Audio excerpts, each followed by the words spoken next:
So hello everyone. I'm saying hi from Iceland. For those of you that I can say met before, and there are quite a few.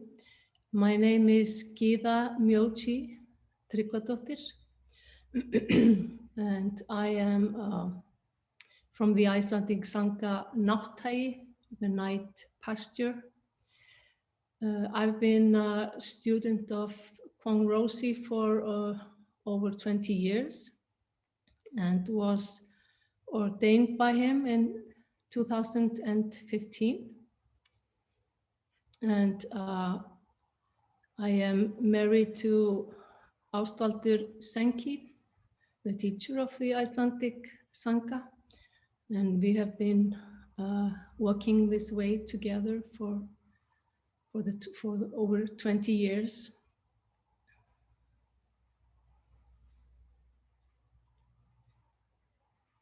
Our true home is not in the past.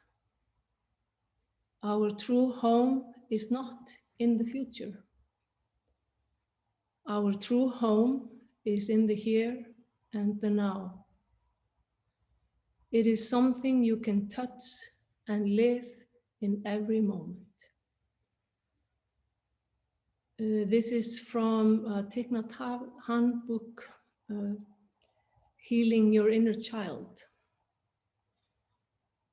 And having said that,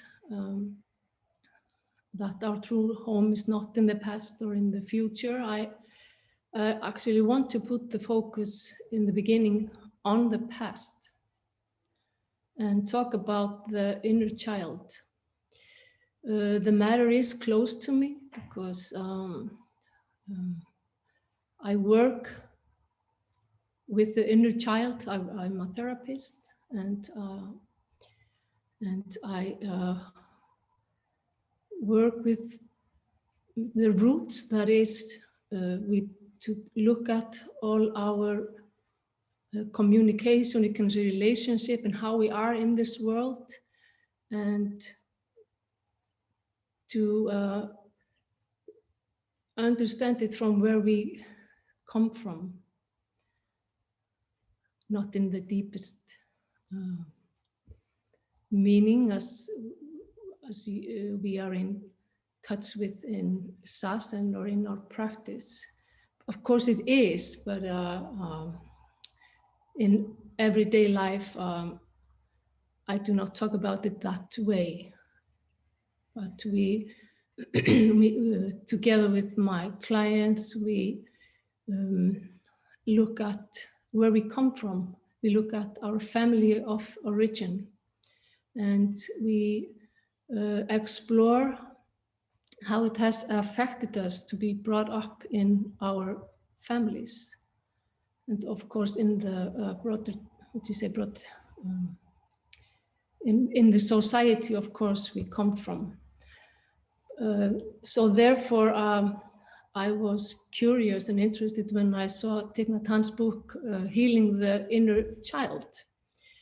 And he says that in each of us is a young wounded child, because we have all experienced difficulty, we have experienced difficulties and some major traumas or just traumas. There's nothing just with that. Which is a part of our humanity, of our human life. And it can be in our families, and it can also be, some people are brought in countries where there are wars, and actually we don't have to look any further than what is happening right here and now in the whole world, which is the coronavirus, which is, has a lot of and a huge effect of all of us. And he says in this book, and he says it's important for us to get to know this little child again, because we might have been disconnected from it for a very long time. We abandoned it, if you can say so. We have ignored the child for a long time, but it doesn't mean that it isn't there. And what we have learned is to protect ourselves and defend ourselves by stuffing our feelings and just trying to forget painful times. And they said, oh, it's just happened and it's in the past. It has nothing to do with who I am now or where I am. But actually, where else could it be than right here, right now?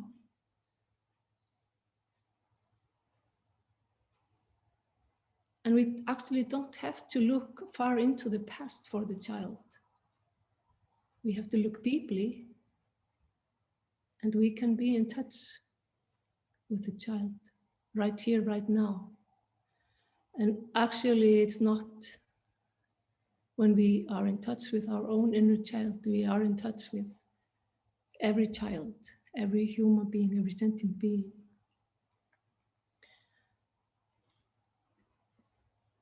But when we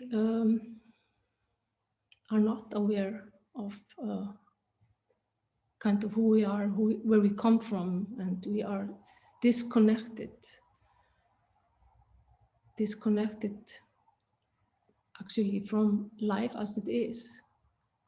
And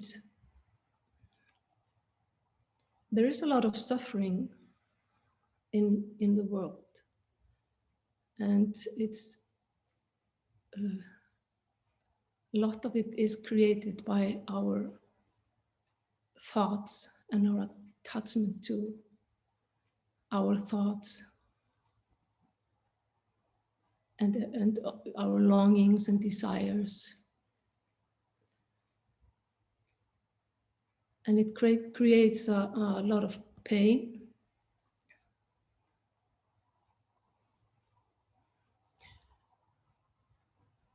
And maybe to understand also, I mean, because we are always looking for something outside. We are looking for the solution outside of ourselves. And I mean, the child had to trust their folks or their, caretakers. They couldn't, live on their, they couldn't survive on their own. So they had to trust, and then started to, adjust to the world and to the caretakers and to the teachers and to everyone. And then you could say cut off from their authenticity, because the nature of the child is to be open and spontaneous and curious. And we kind of lose that on the way. And like I said before, we start to look outside, and we try to fix our lives by being busy, by being addicted to something. We just try to run away from our lives, and we try to do anything else than turn the radiance inwards and be in touch with this little child. And I want to put it in context with, because we are always, it's the physical and the mental. And we think of practice like this, like it's a spiritual or mental or religion. And I've been working with a medical doctor for a while. And she's been educating about the brain and the function of the brain and the autonomic nervous system, and it has helped me understand that it's not mental or physical, and it helped me understand better what is happening in just how our life and how our body and mind works. And the autonomic nervous system, it's a protective system, and we can think of it far back, and you think of an animal, a small animal meeting a big one, and the system, it's a response immediately, and it's a fight or flight. So the small or little animal doesn't stop and think, should I stay, should I go? It's a reaction. And it's a fight or flight. And actually there's we are understanding the brain and the function of the brain, it's more than we have. And I think our Western society and the science and are leaning more and towards mind body. It's not this separation. And before it was the emphasis on the fight and flight, but now it's connected to, it's kind of not just fight and flight. We have also the freeze, when an animal can't fight or can't flight, and it's like lies down until the danger has passed or is gone, and then you can see the dog, just like this, and then go their own way. But we as a human aren't quite. It's more complicated, and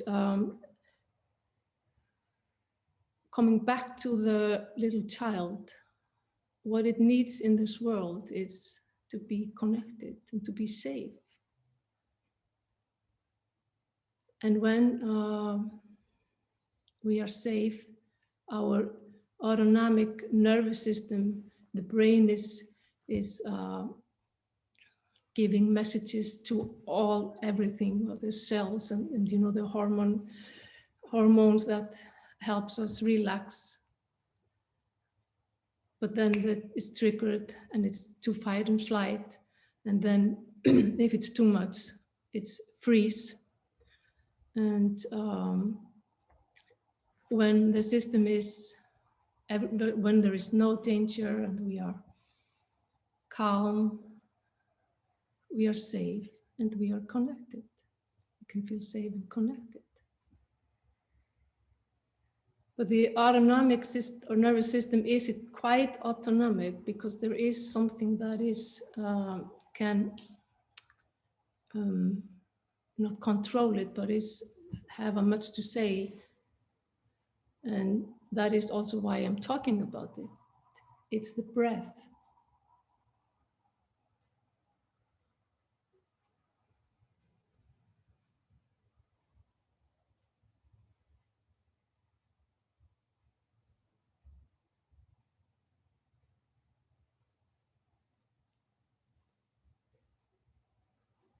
When I am breathing, and I'm breathing all down here, because I can, just going through my system, I've been in fight and flight.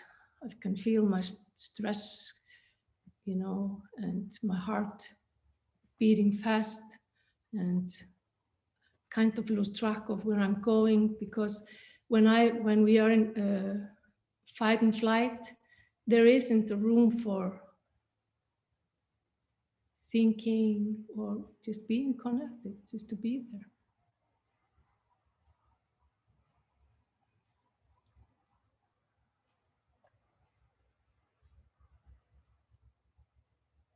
And actually, when I was speaking to Rosie a few days ago, and I was explaining this, and I was going here and there, and trying to explain this to him and how this is connected, the small child wound, you know, the energy is, you can say about the nervous system, it's an energy in motion. So it is not to stay always calm, or, you know, it's an energy in motion. So if it's in balance, we just go from being calm, and then if there's a danger, there's a reaction, and if it's too much, you know, it's a protective system. And but today, in our disconnection and busyness and all that, that is the triggers. Before, it was a big, you know, animal eating another, and the small animal, you know, trying to stay, to fight or flight if it could. But today, because the danger is today is us being so disconnected.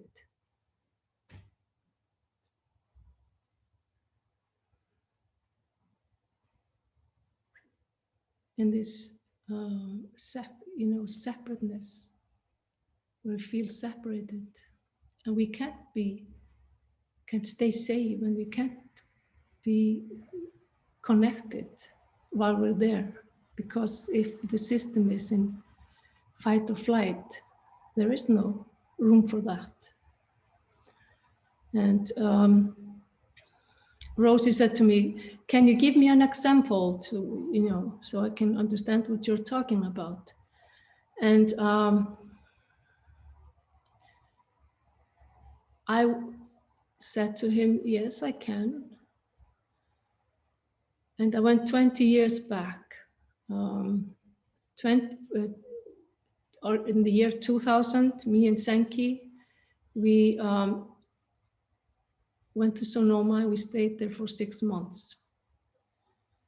The story goes, I can say now, the story goes that Zenki, he had been practicing for a while, and he had already made the decision before we met that he wanted to go to Sonoma and stay with his teacher. And I said, "Yeah, that's a good idea. That's an adventure, and yeah, I'm ready to do that. Yeah, that would be fun." That is the story, but I know now that it was much deeper, much deeper, and there was a longing in there, and there was something, you know, someone that knew. Well, we went there, and talking about the autonomic nervous system, I know now, I was so afraid, I was terrified. It was overwhelming. It was out of control for me. And I can understand now why it was like that. It was because I was probably sending a 7-year-old to the Sonoma mountain. 7-year-old little girl that was brought up by a very sick mother, and her mother was a wounded child herself, but she was herself so afraid, and transmitted all that to this little girl. And that energy or that fear was stuck.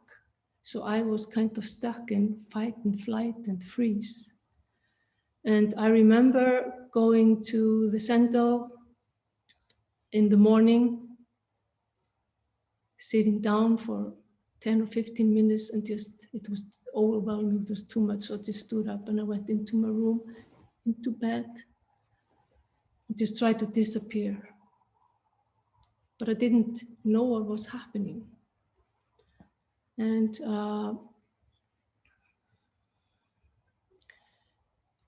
I was invited by Rosie, not just once, it was over a period of time, to come and sit down with him and have Dokusan, and which I did. And what I realized recently, because I was, I tried to make sense out of it, that what the teaching was, or what it was that did kind of help me. And I realized that him sitting there with me, sometimes no word said, just breathing with me,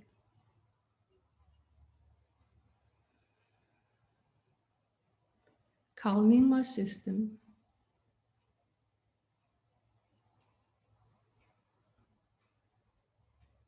so I was safe. And there was this connection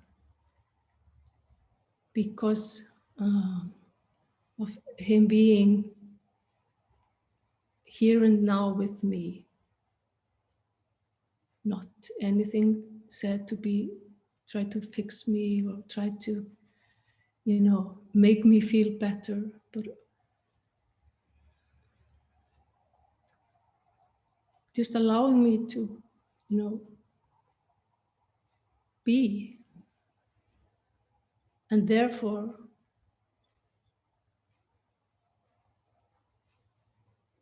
there was nothing to hold on to or grasp, or to, not even the being stuck, because we were there one with everything. It's just holding that space.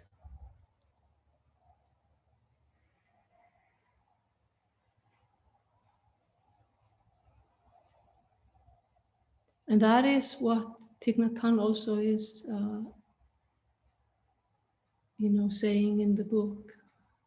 He said we need to take care of the inner child, our feelings of fear, of anger, by turning the radiance inwards, by lighting the lamp of mindfulness, focusing on the breath.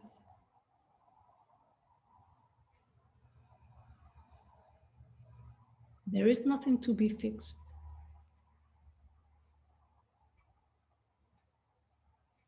Everything is okay right here and now.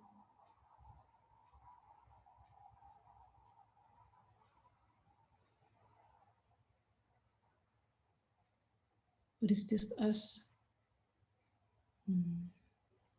catching the rhythm of the universe.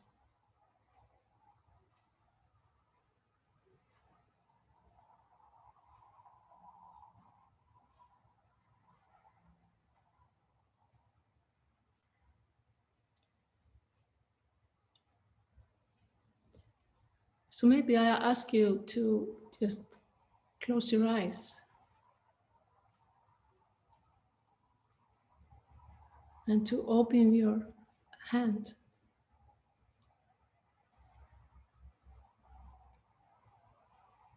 And you can feel a very small hand in your own hand. Just sense how small it is, vulnerable.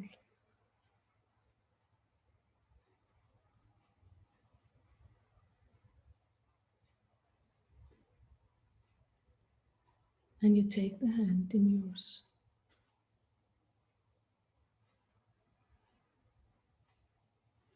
You breathe, you focus on your breath. Breathe through your nostrils all the way to stomach. And you just say, I'm here, I'm now.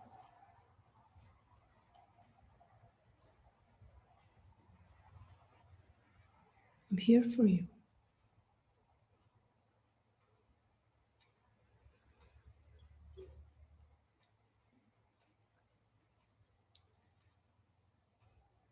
And at that moment, you're also holding the hand of your, you can say, every child, your mother as a wounded child, or your father, everyone. Because their pain is your pain. We do not breathe only for our pain, for pain of everyone.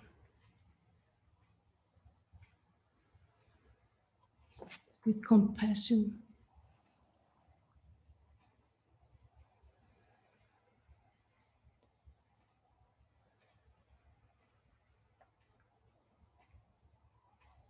Pain travels through generations until someone is ready to heal.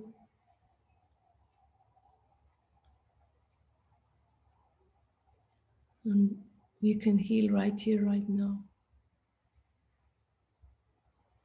Being one with everything. From Gyða Koan, to be confirmed by all beings is to be free from your body and mind and the body and mind of others. The body and mind that creates dualistic ideas of self and other has disappeared and only one true self remains. This oneness is the peace of happiness.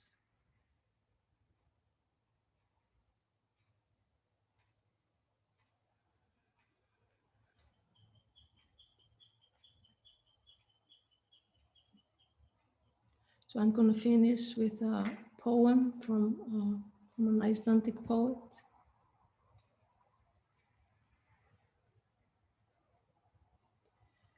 Listen to the light which quietly glows in your chest, no matter what goes on.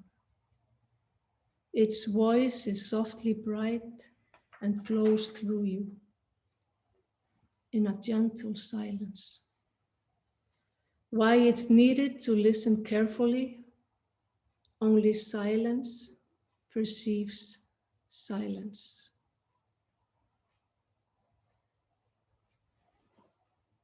Thank you.